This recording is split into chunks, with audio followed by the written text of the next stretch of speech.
السلام علیکم نحمده ونصلی علی رسوله الکریم اما بعد فاعوذ باللہ من الشیطان الرجیم بسم اللہ الرحمن الرحیم اذا جاء نصر اللہ والفتح ورأیت الناس يدخلون فی دین اللہ افواجا فسبح بحمد ربک واستغفرہ انہ کان توابا صدق اللہ العظیم۔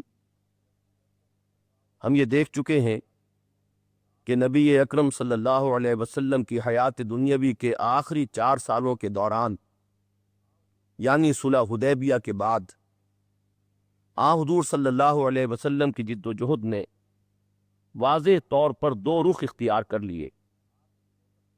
یعنی ایک طرف آپ کی بعثت خصوصی الی اہل العرب کے مقاصد کی تکمیل کے ضمن میں پورے جزیرہ نماء عرب پر اللہ کے دین کا بالفعل قیام اور نفاذ، اور دوسری جانب آپ کی بعثت عمومی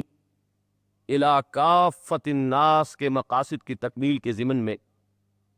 پیغام محمدی علی صاحب الصلاۃ والسلام کی تبلیغ تمام اقوام و ملل عالم تک، اور پورے کرۂ ارضی پر اللہ کے دین کا غلبہ اور اس کے لیے سعی و جہد کا آغاز۔ حجۃ الوداع کو اس ضمن میں ایک اہم لینڈ مارک کی حیثیت حاصل ہے۔ اس موقع پر ایک طرف یہ بات بالکل ظاہر ہو گئی کہ اب پورے جزیرہ نماء عرب پر اللہ کا دین فیصلہ کن طور پر غالب ہو چکا ہے، اور دوسری جانب نبی اکرم صلی اللہ علیہ وسلم نے اپنی بعثت عامہ کے فرائض کی تکمیل کے لیے ساری ذمہ داری امت کے حوالے فرما دی، یہ حکم دے کر کہ فَلْيُبَلِّغِ الشَّاهِدُ الْغَائِبَ، اب پہنچائیں اس پیغام کو وہ لوگ جو یہاں ہیں ان سب لوگوں کو جو یہاں موجود نہیں۔ حجۃ الوداع سے واپسی کے فوراً بعد ایسے محسوس ہوتا ہے کہ جیسے نبی اکرم صلی اللہ علیہ وسلم کی روح مبارک اس عالم ناسوت میں مزید قیام کے لیے بالکل تیار نہ ہو، اور اس پر رفیق اعلیٰ کی جانب مراجعت کا جذبہ شدت کے ساتھ غالب آ چکا۔ چنانچہ حج کے بعد آپ کی حیات دنیاوی کے کل 80 یا 90 دن ہیں، اس لیے کہ مختلف روایات کی روح سے 18 یا 19 یا 28 یا 29 سفر المظفر سن 13 ہجری کو نبی اکرم صلی اللہ علیہ وسلم کے مرض وفات کا آغاز ہو گیا، اور 2 یا 3 یا 12 یا 13 ربیع الاول کو نبی اکرم صلی اللہ علیہ وسلم کی روح مبارک نے آپ کے جسد عنصری سے پرواز کر لی۔ آخری ایام میں بالکل ایسے محسوس ہوتا تھا کہ جیسے آپ پر اب اس دنیا میں جو بھی لمحہ گزر رہا ہے بڑا شاق گزر رہا ہے۔ چنانچہ اپنے مرض وفات کے دوران آپ نے خطبہ بھی ارشاد فرمایا، جب ذرا افاقہ ہوا اور آپ اپنے حجرے سے برآمد ہوئے، حضرت ابوبکر صدیق رضی اللہ تعالی عنہ آپ کے حکم کے مطابق امامت فرما رہے تھے، اور صحابہ کرام ان کی امامت میں نماز ادا فرما رہے تھے۔ حضور تشریف لائے، حضرت ابوبکر نے پیچھے ہٹنا چاہا، لیکن حضور نے اشارے سے انہیں حکم دیا کہ نماز جاری رکھو، اور حضرت ابوبکر کے پہلو میں بیٹھ کر نماز ادا فرمائی۔ اس کے بعد آپ نے خطبہ ارشاد فرمایا، اللہ نے اپنے ایک بندے کو یہ اختیار دیا کہ وہ چاہے تو دنیا کی نعمتیں قبول کر لے، اور چاہے تو جو کچھ اس کے پاس ہے یعنی عالم اخروی کی نعمتیں انہیں اختیار کر لے۔ تو بندے نے جو کچھ رب کے پاس ہے اسے قبول کر لیا۔ حضرت ابوبکر صدیق یہ سن کر رو پڑے، اس لیے کہ انہیں اندازہ ہو گیا کہ در حقیقت نبی اکرم صلی اللہ علیہ وسلم یہ خود اپنی بات بیان فرما رہے ہیں، اور آپ نے ہم سے جدائی اور رفیق اعلیٰ کی طرف مراجعت کا فیصلہ کر لیا ہے۔ نبی اکرم صلی اللہ علیہ وسلم کا وصال یقیناً امت مسلمہ کے لیے، صحابہ کرام کی جماعت کے لیے ایک انتہائی رنج و غم اور اندوہ اور صدمے کی بات تھی۔ لیکن ظاہر ہے کہ نبی اکرم صلی اللہ علیہ وسلم جو مشن امت کے حوالے کر کے گئے تھے اس کی تکمیل نہایت اہمیت کی حامل تھی۔ چنانچہ ہم یہ دیکھتے ہیں کہ آن حضور نے جو نظم جماعت قائم فرمایا تھا اس کا ظہور ہوتا ہے کہ وہ کتنا پختہ نظم جماعت تھا کہ فوراً ہی مشوروں کے تمام مراحل طے پا گئے، اور نبی اکرم صلی اللہ علیہ وسلم نے جنہیں نماز کی امامت کے لیے آگے بڑھایا تھا اور جنہوں نے 17 نمازیں حضور کی حیات دنیاوی کے دوران مسلمانوں کو امام بن کر پڑھائی تھیں، انہی کی خلافت پر امت کا اجماع ہو گیا۔ حضرت ابو بکر بلا شبہ صدیق اکبر ہیں رضی اللہ تعالی عنہ، اور یہ جان لینا چاہیے کہ مقام صدیقیت مقام نبوت سے بہت قرب رکھتا ہے، بلکہ شیخ احمد سرہندی رحمۃ اللہ علیہ المعروف بہ مجدد الفسانی رحمۃ اللہ علیہ، ان کا قول تو یہ ہے کہ حقیقت صدیقی ذل حقیقت محمدی است، مقام صدیقی در حقیقت مقام نبوت کا ذل اور سایہ ہے۔ چنانچہ ہم یہ دیکھتے ہیں کہ حضرت ابوبکر صدیق رضی اللہ تعالی عنہ کی کل 2.5 سالہ خلافت کے دوران نبی اکرم صلی اللہ علیہ وسلم جزیرہ نمائے عرب میں جس انقلاب کی تکمیل فرما گئے تھے اس کے اثر نو استحکام کا عمل بتمام و کمال پورا ہوا۔ تاریخ عالم میں جتنے انقلابات آئے ہیں ان سب میں آپ کو ایک بات قدر مشترک کے طور پر ملے گی کہ انقلاب جب اپنے آخری مراحل میں ہوتا ہے اس وقت انقلاب دشمن طاقتیں کونوں کھدروں میں دبک جایا کرتی ہیں، منتظر رہتی ہیں کہ پھر جب بھی موقع ہو وہ سر اٹھائیں اور انقلاب پر حملہ آور ہو اور اسے ناکام کرنے کی کوشش کریں۔ چنانچہ یہی عمل ہے جو نبی اکرم صلی اللہ علیہ وسلم کے انتقال کے فوراً بعد ہمیں جزیرہ نمائے عرب میں ہر چہار طرف نظر آتا ہے۔ بالکل ایسے سما بن گیا کہ جیسے فرمایا گیا تھا کہ وَرَأَيْتَ النَّاسَ يَدْخُلُونَ فِي دِينِ اللَّهِ أَفْوَاجًا، آپ نے دیکھ لیا کہ لوگ داخل ہو رہے ہیں اللہ کے دین میں فوج در فوج۔ حضور کے انتقال کے بعد عارضی طور پر منظر یہ سامنے آیا کہ جیسے یخرجون من دین اللہ افواجا کا معاملہ ہو گیا، لوگ فوج در فوج اللہ کے دین سے نکلنے لگے۔ ایک جانب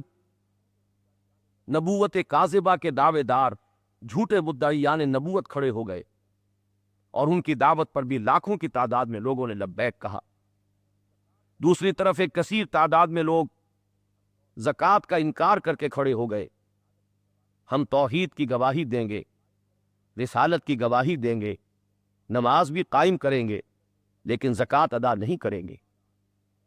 حضرت ابو بکر صدیق رضی اللہ تعالی عنہ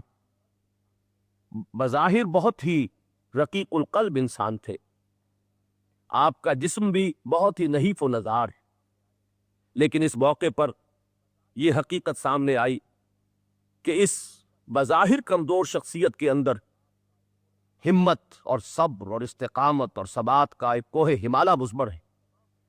چنانچہ آپ نے بیک وقت ان تمام فتنوں کا سے مقابلہ فرمایا، حالانکہ بہت سے حضرات نے آپ کو مشورہ دیا کہ کم سے کم مانعین زکوٰۃ کے معاملے میں حکمت عملی کو مد نظر رکھتے ہوئے فی الوقت کسی قدر نرمی سے کام دیا جائے، لیکن حضرت ابو بکر صدیق نے فرمایا کہ میں اللہ کے رسول کا جانشین ہوں، انا خلیفۃ رسول اللہ، اور اللہ کے رسول صلی اللہ علیہ وسلم ہمیں جو دین دے کر گئے ہیں اس میں اگر سرے منہ بھی فرق کرنے کی کوشش کی گئی تو اور کوئی میرا ساتھ دے یا نہ دے، ابو بکر تنہا سب کا مقابلہ کرے گا۔ یہاں تک آپ نے فرمایا کہ یہ تو زکوٰۃ کا انکار کر رہے ہیں، اگر ایسا بھی ہو کہ حضور کے زمانے میں اگر زکوٰۃ کے اونٹوں کے ساتھ ان کی رسیاں بھی آتی ہوں اور اب لوگ اونٹ دینا چاہیں لیکن رسیاں نہ دینا چاہیں، تب بھی میں ان سے قتال کروں گا۔ یہ ہے وہ عزیمت، یہ ہے وہ صبر و ثبات جس کا مظاہرہ کل 2.5 ہی سالوں میں اپنے اس رفیق غار کی طرف وہ بھی مراجعت کر لیتے۔ دوسری جانب چونکہ خلافت راشدہ در حقیقت نبوی مشن کی تکمیل کا ذریعہ ہے۔ یہی وجہ ہے کہ جب حضرت ابوبکر سے لوگوں نے یہ کہنا شروع کیا کہ آپ خلیفۃ اللہ ہیں یا خلیفۃ المسلمین ہیں، تو انہوں نے فرمایا نہیں، میں تو خلیفۃ رسول اللہ ہوں۔ خلافت راشدہ کو اسی وجہ سے خلافت علی منہاج النبوہ کہا گیا، نبوت کے نقش قدم پر خلافت۔ چنانچہ ہم یہ دیکھتے ہیں کہ نبی اکرم صلی اللہ علیہ وسلم کی بعثت عامہ، یعنی آپ کے رسالت کے مقاصد میں سے جن کا تعلق پورے عالم ارضی سے تھا، اس کی تکمیل کے لیے جس عمل کا آغاز نبی اکرم صلی اللہ علیہ وسلم نے بنفس نفیس فرما دیا تھا، اس عمل کو بھی حضرت ابوبکر صدیق نے آگے بڑھایا۔ جیش اسامہ کا معاملہ اس معاملے میں بہت نمایاں ہو کر سامنے آتا ہے۔ ان کے بارے میں بھی بہت سے حضرات نے مشورہ دیا اور پرخلوص مشورہ دیا کہ فی الوقت اندرون ملک عرب اتنے فتنے اٹھ کھڑے ہوئے ہیں کہ اگر آپ صرف ان سے زبردازمہ ہو جائیں اور عہدہ برا ہو جائیں تو یہ بھی بہت کافی ہے، سر دست اس لشکر کی روانگی کو ملتوی فرما دیجیے۔ لیکن یہاں بھی وہ صدیق اکبر رضی اللہ تعالی عنہ اسی عظیمت کے ساتھ کہتا ہے کہ جس لشکر کی روانگی کا فیصلہ محمد الرسول اللہ نے کیا تھا صلی اللہ علیہ وسلم، اس کی روانگی کو مؤخر کرنے والا میں کون ہوں؟ یہ تو پھر خلافت کا تقاضا نہ ہوا، یہ تو حضور کے کیے ہوئے فیصلوں کی ایک ریورس، اس میں ترمیم ہو جائے گی۔ چنانچہ جیش اسامہ کو بھی روانہ کیا گیا اور اس فیصلے کو بھی قائم رکھا گیا کہ اس کی سرکردگی حضرت اسامہ کو دی گئی، حالانکہ وہ بالکل نوجوان تھے۔ اس پر بھی جب یہ کہا گیا کہ ذرا اس فیصلے میں ترمیم کر لیجئے، تو پھر وہی جانشین رسول کا وہی قول سامنے آیا کہ جس کو علم سے بلوایا ہو محمد الرسول اللہ صلی اللہ علیہ وسلم نے، میں اس کے ہاتھ سے علم لینے والا کون ہوں؟ حضرت اسامہ لشکر کو لے کر چلے ہیں اور ان کے ساتھ جلیل القدر صحابہ تھے ان کی سرکردگی میں۔ حضرت ابوبکر ان کے ساتھ ساتھ پیدل چلے، اور جب وہ اترنے لگے اپنی سواری سے تو منع فرما دیا۔